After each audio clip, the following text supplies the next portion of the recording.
Tangis Egy bocah dipelukan ibu dicurangi panitia lomba renang, diklaim juara 2 tapi tak dapat medali.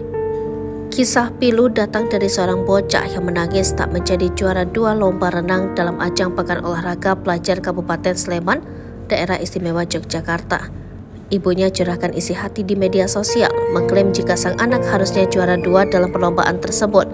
Peristiwa itu dialami bocah bernama Egy alias Giats yang diklaim berhasil menjadi peserta tercepat kedua, tetapi tidak menjadi juara. Kejadian itu diceritakan oleh sang ibunda yang curhat melalui akun TikToknya @duria.md. Dalam unggahannya tertulis jika putranya yang seharusnya juara terzolimi oleh panitia lomba. Ketika sang juara terzolimi oleh hasil keputusan panitia lomba, tulisnya dalam video. Tampak dalam video tersebut, sang anak menangis memeluk ibunya berusaha ikhlas menerima kekalahan. Sabar ya kak, bisa tahun depan gak apa-apa ikhlasin ya, oke? Belum rezeki diikhlasin ya, gak usah nangis, ujarnya dengan lembut.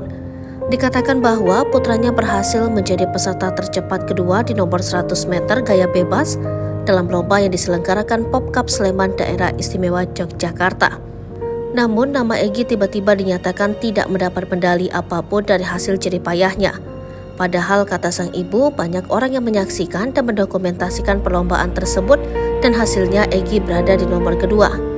Keluarga Egy pun sempat mengajukan protes dengan mengajukan video hasil rekaman.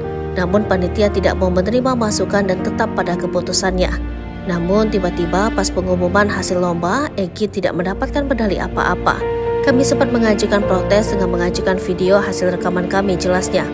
Sehingga berdasarkan keputusan panitia yang menjadi pemenang adalah peserta dengan nomor 1, nomor 4, dan nomor 3. Perasaan hancur pun menyelimuti Egy yang pulang tanpa hasil. Dikatakan pula jika sang anak sebelumnya sudah berjuang latihan selama 1 bulan. Meski tak menduduki juara kedua, Egy hanya mendapatkan medali perunggu di kelas 50 meter gaya bebas dan uang Rp250.000. Kami pulang dengan hati yang sangat hancur. Terlebih anak kami yang sudah berjuang berlatih selama 1 bulan. Ya walaupun kami masih bisa bersyukur, masih mendapatkan medali perunggu di kelas 50 meter gaya bebas, ungkapnya. Kedepannya, Ibunda Egy berharap agar Pengda Aquatic Sleman melakukan introspeksi dan mendengar keluhan.